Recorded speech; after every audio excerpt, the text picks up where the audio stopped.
Psalm 77. I cry aloud to God, and he will hear me. In the day of my trouble I seek the Lord. In the night my hand is stretched out without wearying. My soul refuses to be comforted.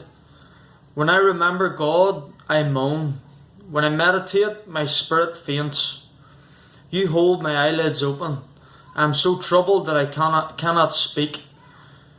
I consider the days of old, the years long ago. I said, let me remember my song in the night. Let me meditate in my heart. Then my spirit made a diligent search.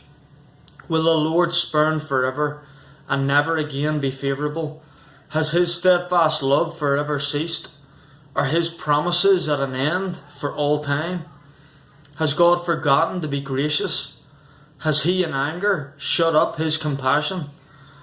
Then I said, I will appeal to this, to the years of the right hand of the Most High. I will remember the deeds of the Lord. Yes, I will remember your wonders of old. I will ponder all your work and meditate on your mighty deeds. Your way, O God, is holy. What God is great like our God? You're the God who works wonders. You've made known your might among the peoples. You, with your arm, redeemed your people, the children of Jacob and Joseph. When the waters saw you, O God, when the waters saw you, they were afraid. Indeed, the deep trembled. The clouds poured out water. The skies gave forth thunder. Your arrows flashed on every side. The crash of your thunder was in the whirlwind. Your lightnings lighted up the world. The earth trembled and shook. Your way was through the sea, your path through the great waters, yet your footprints were unseen. You led your people like a flock by the hand of Moses and Aaron. Good morning, everyone. Today we have been reading Psalm 77. Psalm 77 is actually a psalm of Asaph, we are told, and most likely Asaph was a worship leader assigned by King David. And much like the other mornings we've been looking at the different psalms of lament, we're going to follow the same structure again today, where we have the complaint, the crying out painfully and honestly before God, which turns to a request and then concludes with this expression of trust. And so in verse 1 of Psalm 77 we see Asaph crying out to the Lord for help, crying loudly so that the Lord would hear him. We're told that Asaph, we're told that he begins to remember. He has this moment that we spoke of yesterday, this Selah moment. This moment where he paused in the presence of God. This moment where he took a break, where he took a breath. And honestly, for me, they've become some of my most important moments throughout the last number of weeks. To pause, to take a break, to breathe, to remind yourself of the goodness and the faithfulness of God.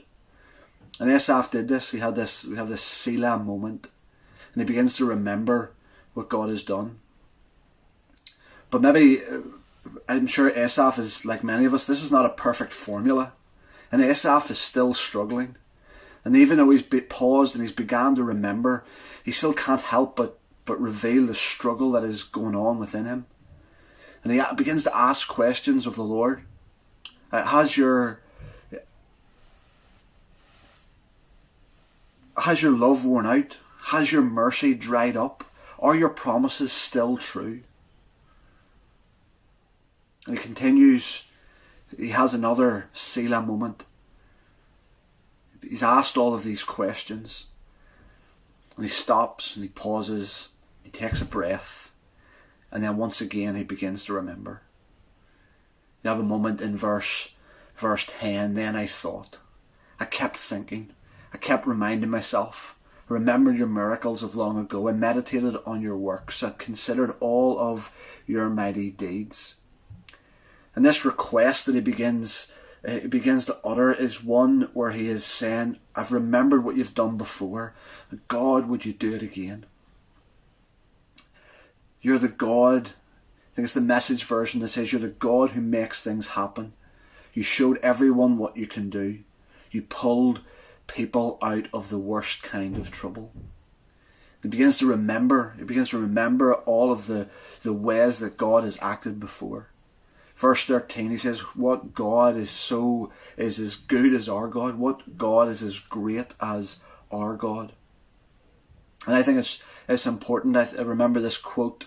I can't remember who said it, but it goes like this: never doubt in the darkness what God has told you in the light. And I think that was something of the story of Asaph. Even though he was in a place of trouble and a place of darkness, there was still something that he learnt in the light, that had been revealed to him in the light, that was able to get him through this moment of trouble, this moment of darkness. And he's still able in some way to conclude this psalm, this moment, with an expression of trust. Where it says in verse 20, you led your people like a flock. And I think there is something of an expression of trust in that moment, where he is acknowledging that he is the good shepherd, that God is the good shepherd, that we can trust him to lead us. And I cannot help but think of Psalm 23. We can trust him to lead us through the dark valley. We would not fear any evil because he is with us to comfort and protect us. And his goodness and his mercy will follow us all the days of our lives. And because he was able to remember that he was a good shepherd, his expression of trust was, you led your people like a flock. And so, in some ways, Asaph was submitting himself to the good shepherd. I will follow your lead. Even though it may be going to take me through dark valleys, through difficult times, I'm going to trust you. So, Father, wherever we find ourselves today, I pray that we could lean in to that reality, to that beautiful picture of you being a good shepherd, who will lead us through times of difficulty, through times of darkness. God, thank you that you allow us to express all of our questions.